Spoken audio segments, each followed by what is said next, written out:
El Rincón de la Polilla presenta Asesinato en el Orient Express. Continuación de la primera parte. Capítulo 5. El crimen. No consiguió volverse a dormir inmediatamente. En primer lugar, echaba de menos el movimiento del tren, era una estación curiosamente tranquila. Por contraste, los ruidos dentro del tren parecían desacostumbradamente altos. Oyó a Rachel moverse en el compartimento inmediato, un ruido como si hubiese abierto el grifo del lavabo, luego el rumor del agua al correr, y después otra vez el chasquido del grifo al cerrarse. Sonaron unos pasos en el pasillo, los apagados pasos de alguien que caminaba calzado con zapatillas. Hércules Poirot siguió despierto, mirando al techo. ¿Por qué estaba tan silenciosa la estación? Sentía seca la garganta. Había olvidado pedir su acostumbrada botella de agua mineral, consultó de nuevo su reloj, era la 1:15. Llamaría al encargado y le pediría el agua mineral. Su dedo se alargó para pulsar el timbre, pero se detuvo al oír otro timbrazo. El encargado no podía atender todas las llamadas a la vez. Ring, ring, ring. Sonaba una y otra vez. ¿Dónde estaba el encargado? Alguien se impacientaba. Ring. Quien fuese no separaba su dedo del pulsador. De pronto, se oyeron los pasos apresurados del empleado, llamó a una puerta no lejos de Poirot. Llegaron hasta Poirot unas voces, la del encargado, amable apologética, la de la mujer, insistente voluble. Mistress Hubbard. Poirot sonrió para sí. El altercado, si tal era, siguió durante algún tiempo. Sus proporciones correspondían en un 90% a Mistress Hubbard y en un humilde 10% al encargado. Finalmente, el asunto pareció arreglarse. Bonne nuit, madame, oyó distintamente Poirot al cerrarse la puerta. Apoyó entonces su dedo en el timbre. El encargado llegó prontamente, parecía excitado. Agua mineral, si hace el favor. Bien, monsieur. Quizás un guiño de Poirot le invitó a la confidencia. La señora norteamericana. ¿Qué? El empleado se enjugó la frente. Imagínese lo que he tenido que discutir con ella. Insiste en que hay un hombre en su compartimento, figúrese el señor. En un espacio tan reducido, ¿dónde iba a esconderse? Hice presente a la señora que es imposible, pero ella insiste. Dice que se despertó y que había un hombre por allí. ¿Y cómo? Pregunté yo, iba a salir dejando la puerta con el pestillo echado. Pero ella no quiso escuchar mis razones, como si no tuviéramos ya bastante con qué preocuparnos. ¿Esta nieve? ¿Nieve? Claro, señor. ¿No se ha dado cuenta? El tren está detenido, estamos en plena ventisca, y Dios sabe cuánto tiempo estaremos aquí. Recuerdo una vez que estuvimos detenidos 7 días. ¿En dónde estamos? Entre Vinkovsky y Brad. Dijo Poirot disgustado. El hombre se retiró y volvió con el agua. Bonsoir, monsieur. Poirot bebió un vaso y se acomodó para dormir. Iba quedándose dormido cuando algo le volvió a despertar. Esta vez fue como si un cuerpo pesado hubiese caído contra la puerta. Se arrojó del lecho, la abrió y se asomó. Nada. Pero a su derecha una mujer envuelta en un kimono escarlata se alejaba por el pasillo. Al otro extremo, sentado en su pequeño asiento, el encargado trazaba cifras en unas largas hojas de papel. Todo estaba absolutamente tranquilo. Decididamente padezco de los nervios, se dijo Poirot, y volvió a la litera. Esta vez durmió hasta la mañana. Cuando se despertó, el tren estaba todavía detenido, levantó una cortinilla y miró al exterior. Grandes masas de nieve rodeaban el tren. Miró su reloj y vio que eran más de las 9. A las 10 menos cuarto, muy atildado, como siempre, se dirigió al coche comedor, donde le acogió un coro de voces. Las barreras que al principio separaban a los viajeros se habían derrumbado por completo. Todos se sentían unidos por la común desgracia. Mistress Hubbard era la más ruidosa en sus lamentaciones. Mi hija me dijo que tendría un viaje feliz. No tienes más que sentarte en el tren, y él te llevará hasta París. Y ahora podemos estar aquí días y más días, se lamentaba. Y mi buque zarpará pasado mañana. ¿Cómo voy a cogerlo ahora? Ni siquiera puedo telegrafiar para anular mi pasaje. El italiano decía que tenía un asunto urgente en Milán. El norteamericano expresó su esperanza de que el tren saliese de su atasco y llegase todavía a tiempo. Mi hermana y sus hijos me esperan, dijo la sueca echándose a llorar. ¿Qué pensarán? ¿Creerán que me ha sucedido algo grave? ¿Cuánto tiempo estaremos aquí? ¿Lo sabe alguien?, preguntó Mary Debenham. Su voz tenía un tono de impaciencia, pero Poirot observó que no daba muestras de aquella ansiedad, casi febril que había mostrado durante el trayecto en el Torres Express. Mistress Hubbard volvió a dejar oír su voz. En este tren nadie sabe nada, y nadie trata de hacer algo, somos una manada de inútiles extranjeros. Si estuviésemos en mi país no faltaría alguien que tratase de poner remedio. Arbuthnot se dirigió a Poirot y le habló en francés. Usted, según creo, es un director de la línea. Usted podrá decirnos. No, contestó Poirot en inglés sonriendo. No soy yo, usted me confunde con mi amigo. Oh, perdone. No es nada, es muy natural. Estoy ahora en el compartimento que él ocupaba antes. Monsieur Bourke no estaba presente en el coche comedor. Poirot miró a su alrededor para ver quién más estaba ausente. Faltaba la princesa Dragomirov y la pareja húngara. También Rachet, su criado, y la doncella alemana. La dama sueca se enjugó los ojos. Estoy loca, dijo. Hago mal en llorar, que suceda lo que Dios quiera. Este espíritu cristiano, no obstante, estuvo lejos de ser compartido por los demás. Eso está muy bien, dijo McQueen. Pero podemos estar aquí detenidos algunos días. ¿Sabe alguien al menos en qué país estamos?, preguntó llorosa Mistress Hubbard. Y al contestarle que en Yugoslavia añadió: oh, uno de esos rincones de los Balcanes. ¿Qué podemos esperar? Usted es la única que tiene paciencia, Mademoiselle, dijo Poirot dirigiéndose a Miss Debenham. Ella se encogió de hombros. ¿Qué otra cosa se puede hacer? Es usted una filósofa, mademoiselle. Eso implica una actitud distinta, creo que la mía es más egoísta, he aprendido a ahorrarme emociones inútiles, replicó la joven. Hablaba más para sí misma, que para él, ni siquiera le miraba. Tenía los ojos fijos en una de las ventanillas, donde la nieve iba acumulándose en grandes masas. Tiene usted un carácter enérgico, mademoiselle, añadió galantemente Poirot, la más fuerte de todos nosotros. O no lo crea. Conozco a alguien más fuerte que yo. Y es. La joven pareció volver repentinamente en sí, a la realidad de que estaba hablando con un extraño, un extranjero, con quien hasta aquella mañana solo había cambiado media docena de frases. Se echó a reír con risa un poco forzada. Pues, esa anciana señora, por ejemplo, usted probablemente se habrá fijado en ella. Es fea, pero tiene algo que fascina, no tiene más que levantar un dedo y pedir algo con voz suave, y todo el tren se echa a rodar. También rueda por mi amigo Monsieur Bourke, repuso Poirot. Pero es por ser uno de los directores de la línea, no porque tenga un carácter dominador. Mary Debenham sonrió. La mañana iba avanzando, algunas personas, Poirot entre ellas, permanecieron en el coche comedor. Por el momento, se pasaba mejor el tiempo haciendo vida en común. Mistress Hubbard volvió a extenderse en largas divagaciones sobre su hija y sobre la vida y costumbres de su difunto marido, desde que se levantaba por la mañana y desayunaba cereales, hasta que se acostaba por las noches, puestos los calcetines que la misma Mistress Hubbard confeccionaba para él.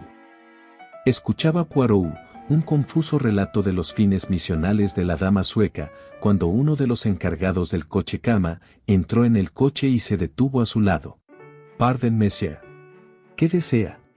«Monsieur Bourke agradecería que tuviese usted la bondad de ir a hablar con él unos minutos». Poirot se puso de pie, dio excusas a la dama sueca y siguió al empleado. Este no era el encargado de su coche, sino un hombre mucho más corpulento. Atravesaron el pasillo de su propio coche y el del inmediato. El empleado llamó a una puerta y se apartó para dejar pasar a Poirot. El compartimento no era el de Monsieur Bourke.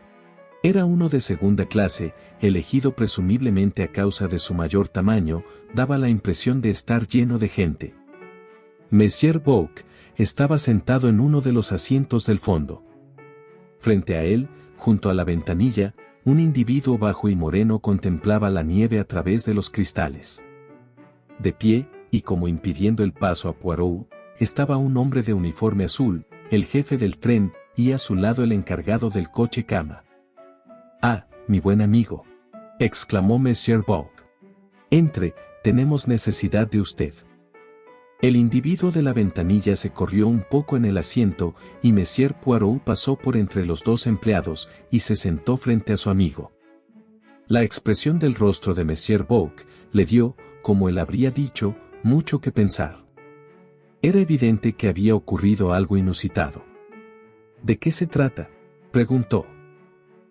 «Cosas muy graves, amigo mío, primero esta nieve, esta detención. Y ahora». Hizo una pausa, y de la garganta del encargado del coche cama salió una especie de gemido ahogado. ¿Y ahora qué? Y ahora un caballero aparece muerto en su cama, cosido a puñaladas. Monsieur Bourke hablaba con una especie de resignada desesperación. ¿Un viajero? ¿Qué viajero? Un norteamericano, un individuo llamado, consultó unas notas que tenía delante de él. «Ratchet, ¿no es eso?» «Sí, señor», contestó el empleado del coche cama con tranquilidad. Poirot le miró, estaba tan pálido como el yeso. «Mejor será que mande usted sentar a este hombre», dijo a su amigo, «está a punto de desmayarse». El jefe del tren se apartó ligeramente, y el empleado se dejó caer en el asiento y hundió la cabeza entre las manos. «Bonita situación», comentó Poirot. «Y tan bonita. Para empezar, un asesinato, que ya de por sí es una calamidad de primera clase, y luego esta parada, que quizá nos retenga aquí horas, que digo horas, días. Otra circunstancia. Al pasar por la mayoría de los países tenemos la policía del país en el tren. Pero en Yugoslavia, no, ¿comprende usted? Sí que es una situación difícil», convino Poirot. «Y aún puede empeorar. El doctor Constantin. Me olvidaba, no se lo he presentado a usted. El doctor Constantin, Monsieur Poirot». El hombrecillo moreno se inclinó y Poirot correspondió a la reverencia. «El doctor Constantin opina que la muerte ocurrió hacia la 1 de la madrugada». «Es difícil puntualizar en estos casos», aclaró el doctor, «pero creo poder decir concretamente que la muerte ocurrió entre la medianoche y las 2 de la madrugada». «¿Cuándo fue visto Mr. Ratchet por última vez?», preguntó Poirot. «Se sabe que estaba vivo a la 1:20, cuando habló con el encargado», contestó Monsieur Bourke. «Es cierto», dijo Poirot. «Yo mismo oí lo que ocurría. ¿Eso es lo último que se sabe?». Poirot se volvió hacia el doctor, quien continuó. «La ventana del compartimento de Mr. Ratchet fue encontrada abierta de par en par, lo que induce a suponer que el asesino escapó por allí. Pero en mi opinión esa ventana abierta no es más que una pantalla. El que salió por allí tenía que haber dejado huellas bien nítidas en la nieve, y no hay ninguna». «¿Cuándo fue descubierto el crimen?», preguntó Poirot. «Michel». El encargado del coche cama se puso de pie, estaba todavía pálido y asustado. «Dígale a este caballero lo que ocurrió exactamente», ordenó Monsieur Bourke. «El criado de Mr. Ratchet llamó repetidas veces a la puerta esta mañana, no hubo contestación. Luego, hará una media hora, llegó el camarero del coche comedor. Quería saber si el señor quería desayunar. Le abrí la puerta con mi llave, pero hay una cadena también, y estaba echada.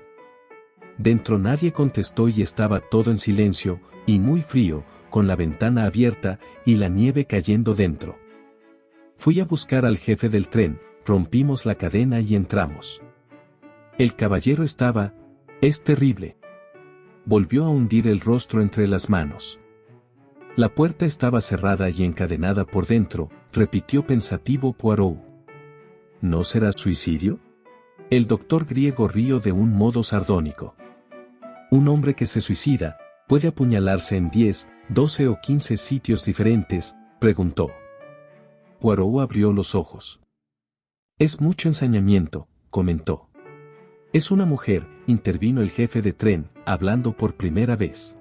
No les quepa duda de que es una mujer, solamente una mujer es capaz de herir de ese modo. El doctor Constantin hizo un gesto de duda. Tuvo que ser una mujer muy fuerte, dijo. No es mi deseo hablar técnicamente, eso no hace más que confundir, pero puedo asegurarles que uno o dos de los golpes fueron dados con tal fuerza, que el arma atravesó los músculos y los huesos. Por lo visto no ha sido un crimen científico, comentó Poirot. Lo más anticientífico que pueda imaginarse. Los golpes fueron descargados al azar, algunos causaron apenas daño. Es como si alguien hubiese cerrado los ojos y luego, en loco frenesí, hubiese golpeado a ciegas una y otra vez. C'est un FM, repitió el jefe de tren. Las mujeres son así, cuando están furiosas tienen una fuerza terrible. Lo dijo con tanto aplomo que todos sospecharon que tenía experiencia personal en la materia. Yo tengo, quizás, algo con que contribuir a esa colección de detalles, dijo Poirot. Mr. Ratchet me habló ayer y me dijo, si no le comprendí mal, que su vida peligraba. Entonces el agresor no fue una mujer. Sería un gángster o un pistolero, ya que la víctima es un norteamericano, opinó Monsieur Bock. De ser así, dijo Poirot, sería un gángster aficionado. Hay en el tren un norteamericano muy sospechoso, añadió Monsieur Bock insistiendo en su idea. Tiene un aspecto terrible y viste estrafalariamente. Mastica chicle sin cesar, lo que creo que no es de muy buen tono. ¿Sabe a quién me refiero? El encargado del coche cama hizo un gesto afirmativo. Oui, monsieur, al número 16, pero no pudo ser él, le habría visto yo entrar o salir del compartimento. Quizá no, pero ya aclararemos eso después, se trata ahora de determinar lo que debemos hacer, añadió mirando a Poirot. Poirot le miró a su vez fijamente. Vamos, amigo mío, siguió Monsieur Bock. Adivinará usted lo que voy a pedirle, conozco sus facultades, encárguese de esta investigación. No se niegue. Comprenda que para nosotros esto es muy serio. Hablo en nombre de la Company International des Wagens Leaks. Será hermoso presentar el caso resuelto cuando llegue la policía yugoslava. De otro modo, tendremos retrasos, molestias, 1.000.000 de inconvenientes. En cambio, si usted aclara el misterio, podremos decir con exactitud, ha ocurrido un asesinato, este es el criminal. Suponga usted que no lo aclaro. Ah, mon cher. La voz de Monsieur Bock se hizo francamente acariciadora. Conozco su reputación, he oído algo de sus métodos, este es un caso ideal para usted. Examinar los antecedentes de toda esta gente, descubrir su bona fide, todo eso exige tiempo e innumerables molestias. Y a mí me han informado que le han oído a usted decir con frecuencia que para resolver un caso no hay más que recostarse en un sillón y pensar. Hágalo así, interrogue a los viajeros del tren, examine el cadáver, examine las huellas que haya y luego, bueno, tengo fe en usted. Recuéstese y piense, utilice, como sé que dice usted, las células grises de su cerebro, y todo quedará aclarado. Se inclinó hacia adelante, mirando de modo afectuoso a su amigo. Su fe me conmueve, amigo mío, dijo Poirot, emocionado. Como usted dice, este no puede ser un caso difícil. Yo mismo, anoche, pero no hablemos de esto ahora. No puedo negar que este problema me intriga. No hace unos minutos estaba pensando que nos esperaban muchas horas de aburrimiento, mientras estemos detenidos aquí. Y de repente, me cae un intrincado problema entre manos. ¿Acepta usted, entonces?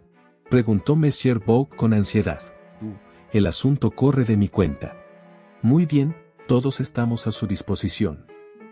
Para empezar, me gustaría tener un plano del coche Estambul Calais, con una lista de los viajeros que ocupan los diversos compartimentos, y también me gustaría examinar sus pasaportes y billetes. Michel le proporcionará a usted todo eso. El conductor del coche cama abandonó el compartimento. ¿Qué otros viajeros hay en el tren?, preguntó Poirot. En este coche el doctor Constantin y yo somos los únicos viajeros. En el coche de Bucarest hay un anciano caballero con una pierna inútil, es muy conocido del encargado. Además, tenemos los coches ordinarios, pero estos no nos interesan, ya que quedaron cerrados después de servirse la cena de anoche. Delante del coche Estambul Calais no hay más que el coche comedor. Parece, entonces, dijo lentamente Poirot, que debemos buscar a nuestro asesino en el coche Estambul Calais. ¿No es eso lo que insinuaba usted?, preguntó dirigiéndose al doctor. El griego asintió. Media hora después de la medianoche tropezamos con la tormenta de nieve. Nadie pudo abandonar el tren desde entonces. El asesino continúa, pues, entre nosotros, dijo Monsieur Bourg solemnemente. Capítulo 6. ¿Una mujer? Antes de nada, dijo Poirot, me gustaría hablar unas palabras con el joven Mr. McQueen, puede darnos informes valiosísimos. Ciertamente, dijo Monsieur Bourg. Se dirigió al jefe de tren. Diga a Mr. McQueen que tenga la bondad de venir. El jefe de tren abandonó el compartimento. El encargado regresó, con un puñado de pasaportes y billetes, Monsieur Bourg se hizo cargo de ellos. Gracias Michel, vuelva a su puesto, más tarde le tomaremos declaración. Muy bien señor. Michel abandonó el vagón a su vez. Después de que hayamos visto al joven McQueen, dijo Poirot, quizás el señor doctor tendrá la bondad de ir conmigo al compartimento del hombre muerto. Ciertamente, estoy a su disposición. Y después que hayamos terminado allí. En aquel momento regresó el jefe de tren, acompañado de Héctor McQueen. Monsieur Bourg se puso de pie. Estamos un poco apretados aquí, dijo amablemente. Ocupe mi asiento Mr. McQueen, Monsieur Poirot se sentará frente a usted, ahí. Se volvió al jefe de tren. Haga salir a toda la gente del coche comedor, dijo, y déjelo libre para Monsieur Poirot. ¿Celebrará usted sus entrevistas allí, mon cher? McQueen paseaba su mirada de uno a otro, sin comprender del todo su rápido francés. «Qu'est-ce qu'il y a?», empezó a decir trabajosamente. «Pourquoi?». Poirot le indicó con enérgico gesto que se sentase en el rincón, McQueen obedeció y empezó a decir una vez más, intranquilo. «Pourquoi?». De pronto rompió a hablar en su propio idioma. «¿Qué pasa en el tren? ¿Ha ocurrido algo?». Poirot hizo un gesto afirmativo. «Exactamente, ha ocurrido algo, prepárese a recibir una gran emoción. Su jefe, Mr. Ratchet, ha muerto». La boca de McQueen emitió un silbido, a excepción de que sus ojos brillaron un poco más, no dio la menor muestra de emoción o disgusto. Al fin acabaron con él, se limitó a decir. «¿Qué quiere usted decir exactamente con esa frase, Mr. McQueen?». Este titubeó. «¿Supone usted», insistió Poirot, «que Mr. Ratchet fue asesinado?». «¿No lo fue?». Esta vez McQueen mostró sorpresa. «Cierto», dijo lentamente. «Eso es precisamente lo que creía, ¿es que murió de muerte natural?». «No», dijo Poirot. «Su suposición es acertada, Mr. Ratchet fue asesinado, apuñalado. Pero me agradaría saber sinceramente por qué estaba usted tan seguro de que fue asesinado». McQueen titubeó de nuevo. «Hablemos claro», dijo. «¿Quién es usted? ¿Y qué pretende?». «Represento a la Company International des Wagenslieds», hizo una pausa y añadió. «Soy detective, me llamo Hércules Poirot». Si esperaba producir efecto, no causó ninguno, McQueen dijo meramente. «Ah, sí». Y esperó a que prosiguiese. «Quizá, conozca usted el nombre. Parece que me suena, solo que siempre creí que era el de un modisto». Hércules Poirot le miró con disgusto. «Es increíble», murmuró. «¿Qué es increíble?». «Nada, sigamos con nuestro asunto, necesito que me diga usted todo lo que sepa del muerto, ¿estaba usted emparentado con él?». «No. Era, su secretario». «¿Cuánto tiempo hace que ocupa usted ese puesto?». «Poco más de un año». «Tenga la bondad de darme todos los detalles que pueda». «Conocí a Mr. Ratchet hará poco más de un año, estando en Persia». Poirot le interrumpió. «¿Qué hacía usted allí? Sería lo más conveniente», contestó Poirot. Había venido de Nueva York para gestionar una concesión de petróleo, supongo que no le interesará a usted el asunto. Mis amigos y yo fracasamos, y quedamos en situación apurada. Mr. Ratchet paraba en el mismo hotel, acababa de despedir a su secretario, me ofreció su puesto, y lo acepté. Mi situación económica era muy crítica, y recibí con alegría un trabajo bien remunerado, y hecho a mi medida, como si dijéramos. ¿Y después? No hemos cesado de viajar. Mr. Ratchet quería ver mundo, pero le molestaba no conocer idiomas. Yo actuaba más como intérprete que como secretario. Era una vida muy agradable. Ahora continúe usted dándome detalles de su jefe. El joven se encogió de hombros y apareció en su rostro una expresión de perplejidad. Poco puedo decir. ¿Cuál era su nombre completo? Samuel Edward Ratchet.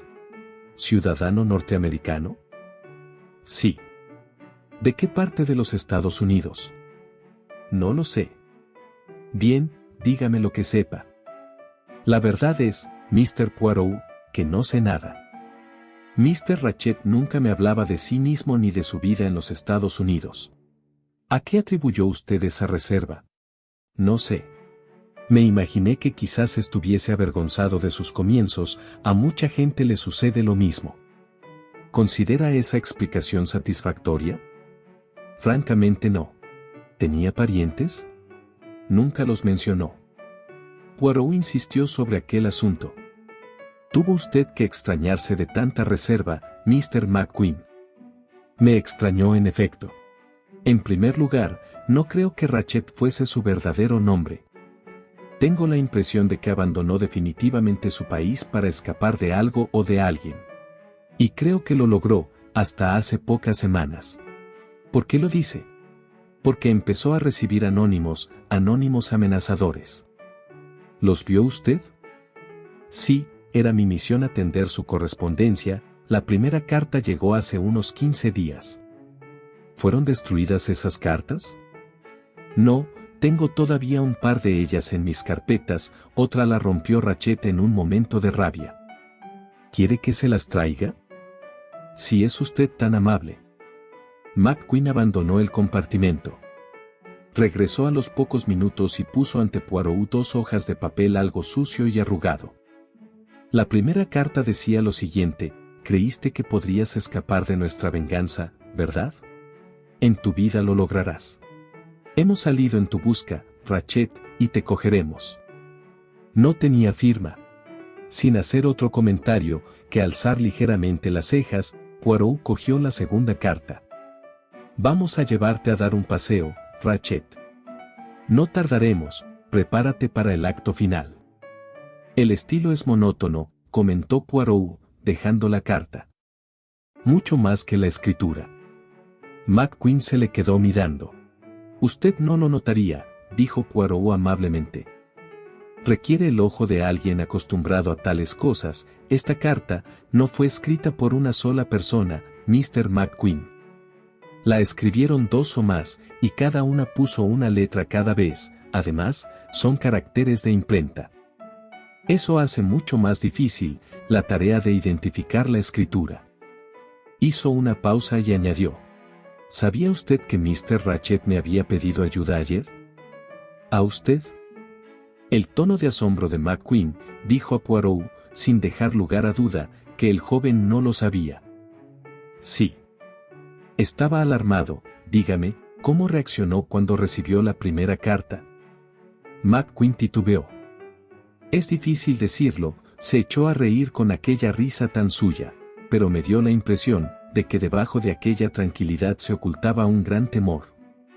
Poirot hizo una pregunta inesperada. Mr. McQueen, ¿quiere usted decirme, pero honradamente, qué es lo que sentía usted por su jefe? ¿Le apreciaba usted? Héctor McQueen se tomó unos breves momentos para contestar. No sé, dijo al fin.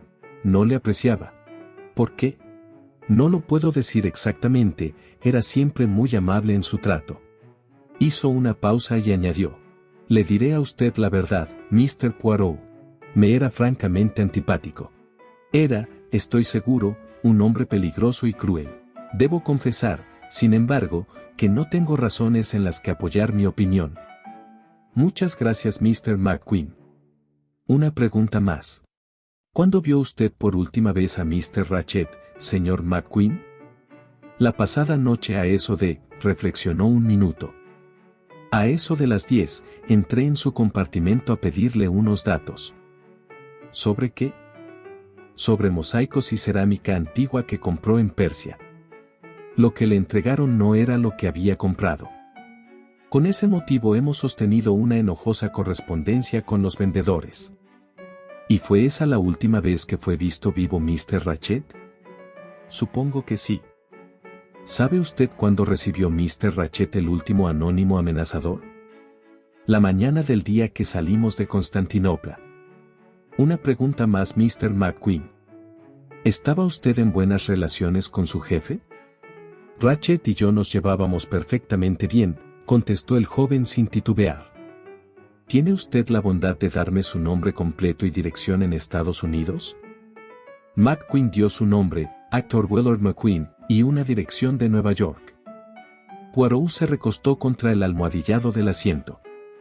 Nada más por ahora, Mr. McQueen, dijo.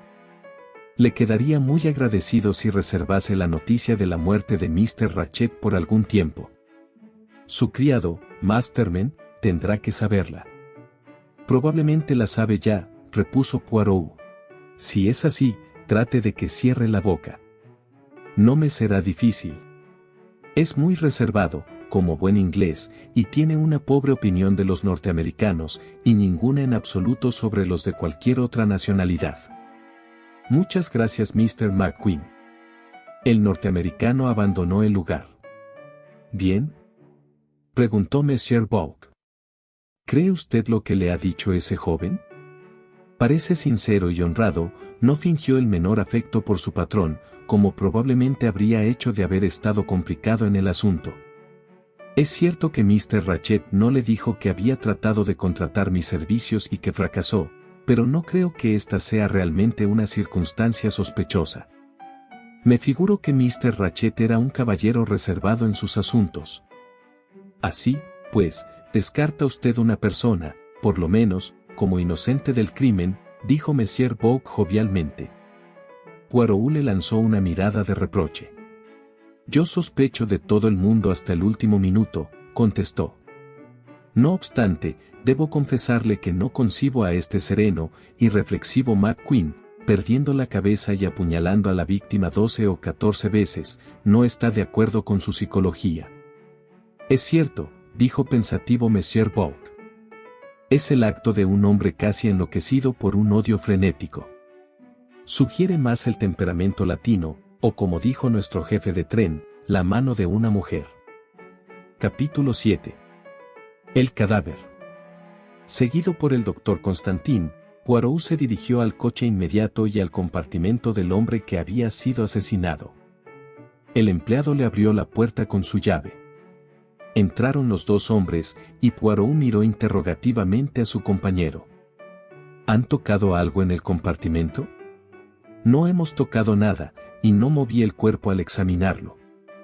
Lo primero que le llamó la atención fue el frío intensísimo que reinaba en el reducido compartimento. El cristal de la ventanilla estaba bajado y levantada la cortina. Se estremeció Poirot. El otro sonrió comprensivamente. No quise cerrarla, dijo. Poirot examinó cuidadosamente la ventanilla. Tenía usted razón, dijo. Nadie abandonó el carruaje por aquí, posiblemente, la ventanilla abierta estaba destinada a sugerir tal hecho, pero si es así, la nieve ha burlado el propósito del asesino. Examinó cuidadosamente el marco de la ventana y sacando una cajita del bolsillo, sopló un poco de polvo sobre ella. No hay huellas dactilares, dictaminó. Pero aunque las hubiese, nos dirían muy poco, serían de Mr. Ratchet, o de su criado, o del encargado. Los criminales no cometen torpezas de esta clase en estos tiempos. Podemos pues, cerrar la ventana, aquí hace un frío inaguantable. Acompañó la acción a la palabra y luego desvió su atención por primera vez a la inmóvil figura tendida en la litera. Rachel yacía boca arriba, la chaqueta de su pijama salpicada de manchas negruzcas había sido desabotonada y echada hacia atrás. Comprenderá usted que lo tuve que hacer para ver la naturaleza de las heridas, explicó el doctor. Poirot asintió, se inclinó sobre el cadáver, finalmente, se incorporó con un ligero gesto de disgusto. No es nada agradable, dijo. El asesino se ensañó de un modo repugnante. ¿Cuántas heridas contó usted? 12. Una o dos pueden calificarse de erosiones nada más, y 3 de ellas son mortales de necesidad. Algo en la manera de hablar del doctor llamó la atención de Poirot, le miró fijamente. El griego contemplaba perplejo el cadáver. ¿Qué encuentra usted de extraño? Lo ha adivinado usted, contestó el otro. ¿De qué se trata?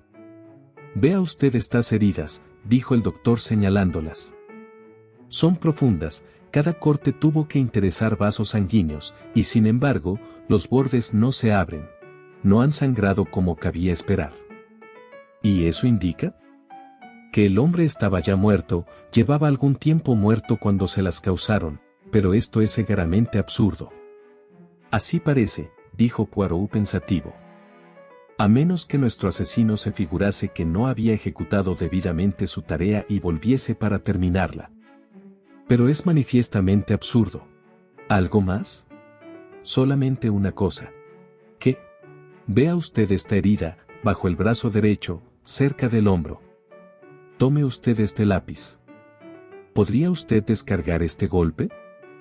Poirot imitó el movimiento con la mano. Ya veo, repuso. Con la mano derecha es excesivamente difícil, casi imposible, tendría uno que descargar el golpe del revés, como si dijéramos. En cambio, empleando la mano izquierda. Exactamente, Monsieur Poirot, es casi seguro que ese golpe fue causado con la mano izquierda. ¿De manera que nuestro asesino es zurdo? Sería demasiado sencillo, ¿no le parece, doctor? Como usted diga, Monsieur Poirot. Algunas de esas heridas han sido causadas, con toda evidencia, por una mano normal. 2 personas, volvemos a la hipótesis de las 2 personas, murmuró el detective. ¿Estaba encendida la luz? Preguntó bruscamente.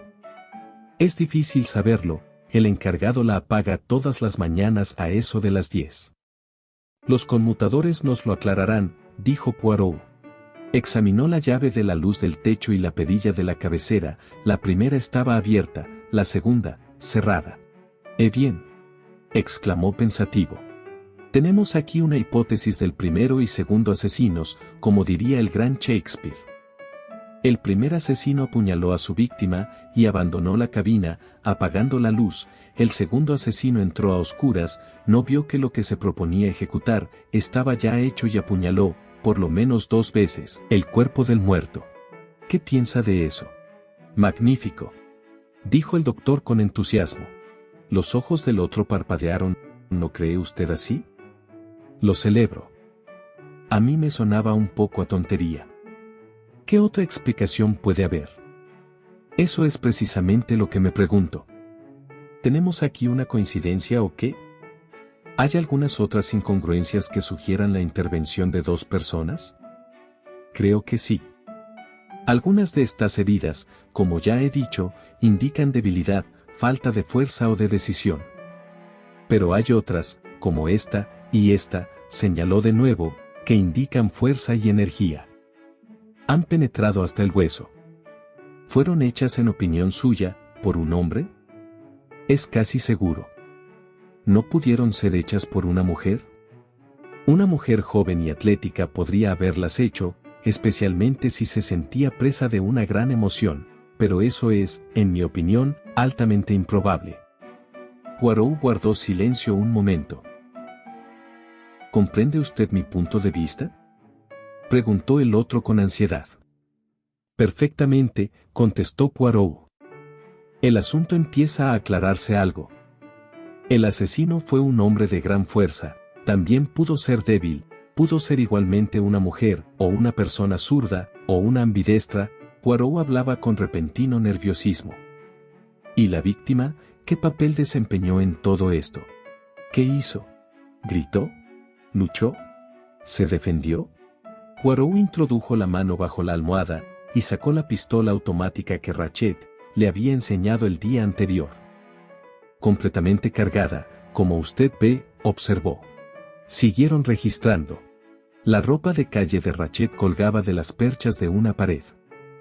En la pequeña mesa formada por la taza del lavabo, había varios objetos, una dentadura postiza en un vaso de agua, otro vaso vacío, una botella de agua mineral, un frasco grande y un cenicero que contenía la punta de un cigarro, y unos fragmentos de papel quemado, 2 cerillas usadas. El doctor cogió el vaso vacío y lo olfateó. Aquí está la explicación de la inactividad de la víctima, dijo. ¿Narcotizado? Sí. Poirot recogió las 2 cerillas y las examinó cuidadosamente. Estas 2 cerillas, dijo, son de diferente forma, una es más plana que la otra, ¿comprende? Son de la clase que venden en el tren, contestó el doctor. Poirot palpó los bolsillos del traje de Ratchet y sacó de uno de ellos una caja de cerillas que comparó cuidadosamente con las otras. La más redonda fue encendida por Mr. Ratchet, observó. Veamos si tiene también de la otra clase. Pero un nuevo registro de ropas no reveló la existencia de más cerillas. Los ojos de Poirot asaetearon sin cesar el reducido compartimento. Tenían el brillo y la vivacidad de los ojos de las aves, daban la sensación de que nada podía escapar a su examen. De pronto, se inclinó y recogió algo del suelo, era un pequeño cuadrado de batista muy fina. En una esquina tenía bordada la inicial H. Un pañuelo de mujer, dijo el doctor. Nuestro amigo el jefe de tren tenía razón, hay una mujer complicada en este asunto. Y para que no haya duda, se deja el pañuelo, replicó Poirot. Exactamente como ocurre en los libros y en las películas, además, para facilitarnos la tarea, está marcado con una inicial. ¡Qué suerte hemos tenido!, exclamó el doctor. ¿Verdad que sí?, dijo Poirot con ironía. Su tono sorprendió al doctor, pero antes de que pudiera pedir alguna explicación, Poirot volvió a agacharse para recoger otra cosa del suelo. Esta vez mostró en la palma de la mano un limpiapipas. ¿Será quizá propiedad de Mr. Ratchet?, sugirió el doctor. No encontré pipa alguna en su bolsillo, ni siquiera rastros de tabaco. Entonces es un indicio. O sin duda, y que oportunamente lo dejó caer el criminal. Observe usted que ahora el rastro es masculino. No podemos quejarnos de no tener pistas en este caso, las hay en abundancia y de toda clase. A propósito, ¿qué ha hecho usted del arma? No encontré arma alguna, debió llevársela el asesino. Me gustaría saber por qué, murmuró Poirot. El doctor, que había estado explorando delicadamente los bolsillos del pijama del muerto, lanzó una exclamación. Se me pasó inadvertido, dijo. Y eso que desabotoné la chaqueta y se la eché hacia atrás. Sacó del bolsillo del pecho un reloj de oro. La caja estaba horrorosamente abollada, y las manecillas señalaban la 1:15. Mire usted, dijo Constantine. Esto nos indica la hora del crimen, está de acuerdo con mis cálculos, entre la medianoche y las 2 de la madrugada, es lo que dije, y probablemente hacia la 1, aunque es difícil concretar en estos casos. Bien, aquí está la confirmación. La 1:15, esta fue la hora del crimen. Es posible, sí. Es ciertamente posible, murmuró Monsieur Poirot. El doctor le miró con curiosidad. Usted me perdonará, Monsieur Poirot, pero no acabo de comprenderle. Yo mismo no me comprendo, repuso Poirot. No comprendo nada en absoluto, y como usted ve, me intriga en extremo. Suspiró y se inclinó sobre la mesita para examinar el fragmento de papel carbonizado. Lo que yo necesitaría en este momento, murmuró como para sí, es una sombrerera de señora, y cuanto más antigua mejor. El doctor Constantin quedó perplejo ante aquella singular observación. Pero Poirot no le dio tiempo para nuevas preguntas, y abriendo la puerta del pasillo, llamó al encargado. El hombre se apresuró a acudir. ¿Cuántas mujeres hay en este coche?, le preguntó Poirot. El encargado se puso a contar con los dedos. 1, 2, 3, 6, señor. La anciana norteamericana, la dama sueca, la joven inglesa, la condesa Andreni y Madame, la princesa Dragomirov y su doncella. Poirot reflexionó unos instantes. ¿Tienen todas sus sombrereras? Sí, señor. Entonces tráigame, espere, sí, la de la dama sueca y la de la doncella. Les dirá usted que se trata de un trámite de aduana, lo primero que se le ocurra. Nada más fácil, señor, ninguna de las dos señoras está en su compartimento en este instante. Dese prisa entonces. El encargado se alejó y volvió al poco rato con las dos sombrereras. Poirot abrió la de la dama sueca y lanzó un suspiro de satisfacción. Y tras retirar cuidadosamente los sombreros, descubrió una especie de armazón redonda hecha con tejido de alambre. Aquí tenemos lo que necesitamos. Hace unos 15 años, las sombrereras eran todas como esa, el sombrero se sujetaba por medio de un alfiler en esta armazón de tela metálica. Mientras hablaba, fue desprendiendo hábilmente dos de los trozos de alambre. Luego volvió a cerrar la sombrerera, y dijo al encargado que las devolviese a sus respectivas dueñas. Cuando la puerta se cerró una vez más, volvió a dirigirse a su compañero. Vea usted, mi querido doctor, yo no confío mucho en el procedimiento de los expertos. Es la psicología lo que me interesa, no las huellas digitales, ni las cenizas de los cigarrillos. Pero en este caso aceptaré una pequeña ayuda científica. Este compartimento está lleno de rastros, pero ¿podemos estar seguros de que son realmente lo que aparentan? No le comprendo a usted, Monsieur Poirot.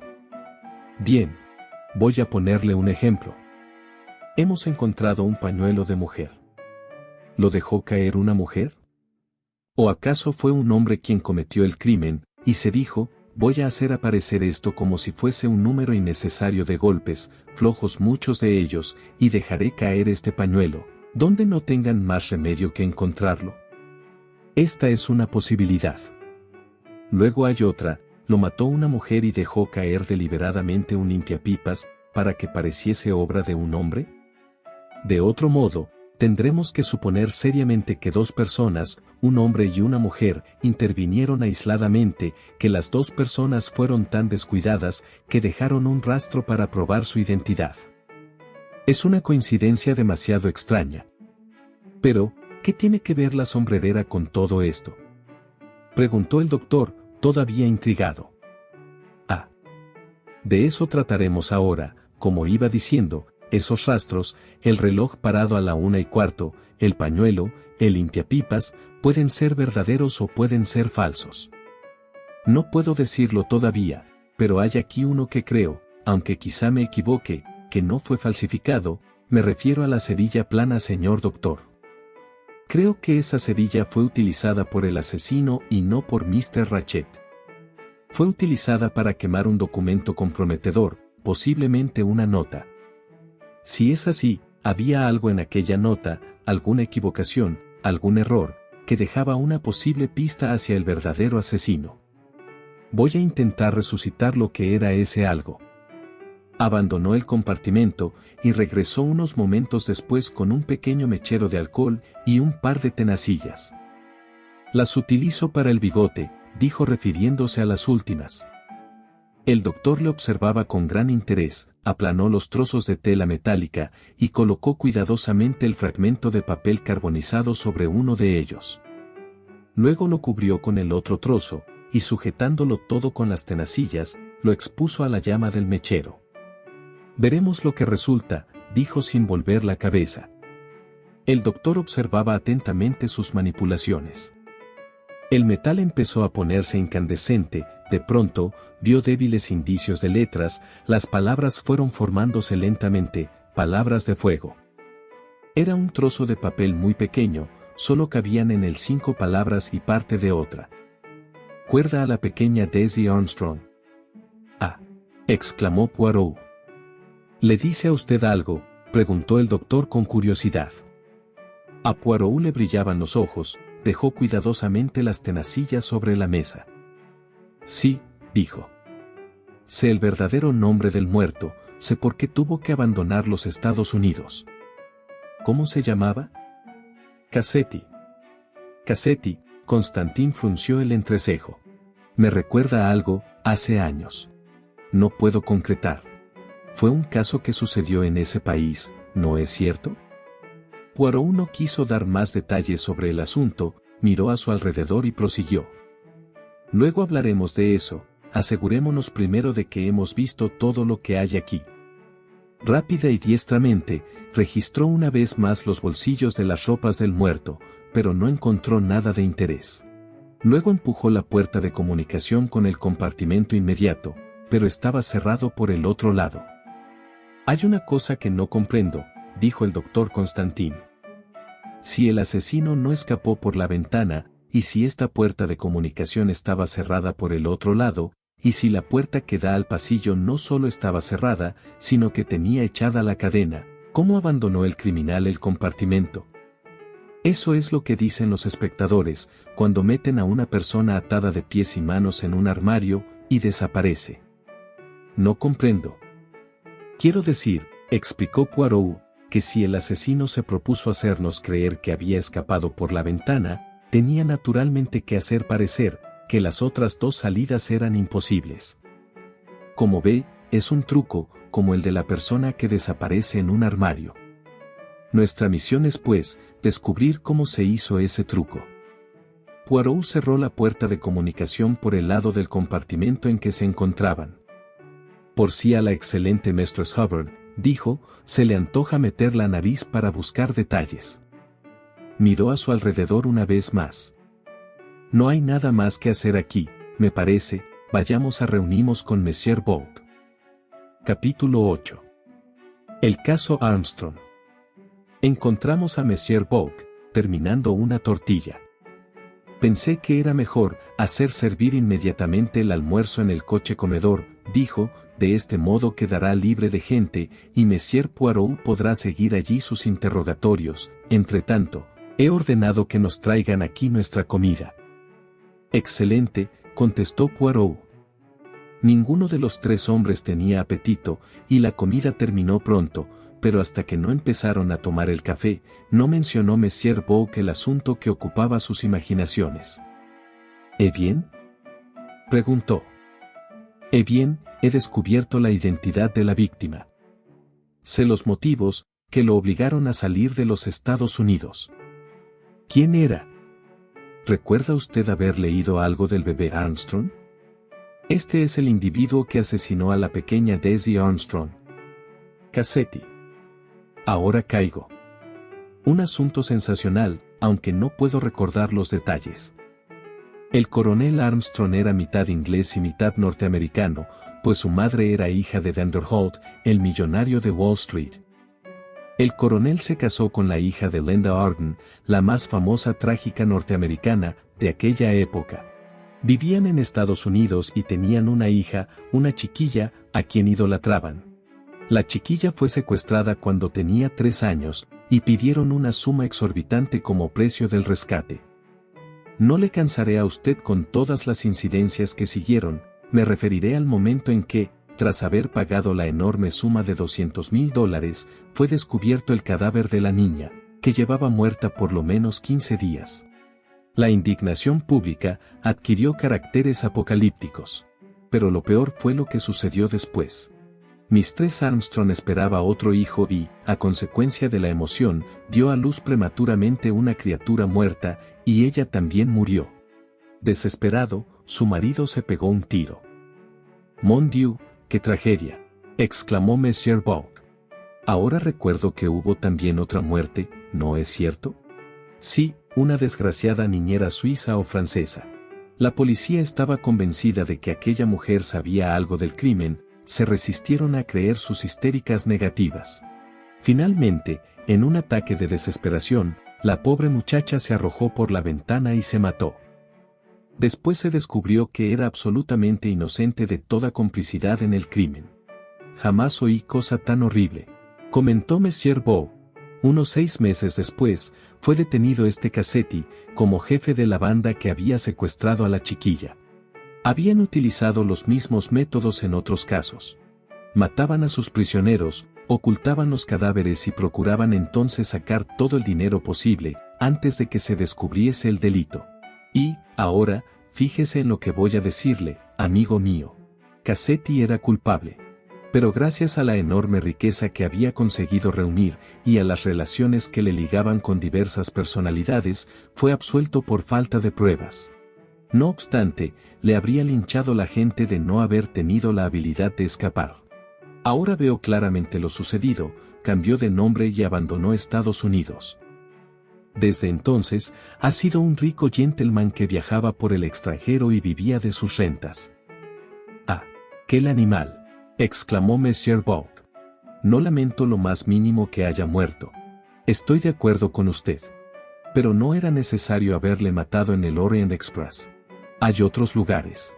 Poirot sonrió ligeramente. Se daba cuenta de que Monsieur Bourg era parte interesada en el asunto. «La pregunta que debemos hacernos ahora es esta», dijo. «¿Es este asesinato obra de alguna banda rival, a la que Cassetti había traicionado en el pasado, o un acto de venganza privada?»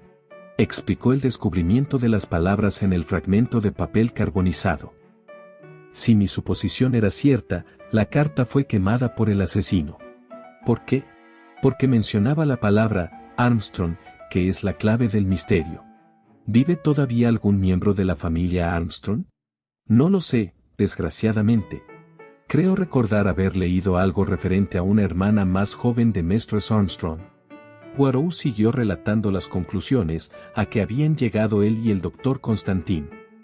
Monsieur Bourg se entusiasmó al oír mencionar lo del reloj roto. «Eso es darnos la hora exacta del crimen». «Sí, han tenido esa amabilidad», dijo Poirot. Hubo en el tono de su voz algo que hizo a los otros mirarle con curiosidad. ¿Dice usted que oyó a Rachet hablar con el encargado a la 1:20? Poirot contó lo ocurrido. «Bien», dijo Monsieur Bourg, «eso prueba al menos que Cassetti, o Rachet, como continuaré llamándole, estaba vivo a la 1:20. A la 1:23, para concretar más», corrigió el doctor. «Digamos entonces que a las 12:37 Mr. Rachet estaba vivo». «Es un hecho, al menos». Poirot no contestó y quedó pensativo, fija la mirada en el espacio, sonó un golpe en la puerta y entró el camarero del restaurante. «El coche comedor está ya libre, señor», anunció. «Vamos allá», dijo Monsieur Bourg, y se levantó. «¿Puedo acompañarles?», preguntó Constantin. «Ciertamente, mi querido doctor. A menos que Monsieur Poirot tenga algún inconveniente». «Ninguno», dijo Poirot. Y, tras alguna cortés discusión sobre quién había de salir primero, après vous, Monsieur. Mas non, après vous. Y abandonaron el compartimento. Final de la primera parte, capítulos del 5 al 8. Gracias por haber escuchado otro programa más en el Rincón de la Polilla. Si has disfrutado de este programa, regálanos tu maravilloso like y le invitamos a suscribirse si aún no lo has hecho. También, si deseas apoyarnos un poco más, puedes hacer cualquier donación utilizando el link de PayPal que está en la descripción, sin ningún compromiso. Muchas gracias por todo su apoyo. Hasta pronto.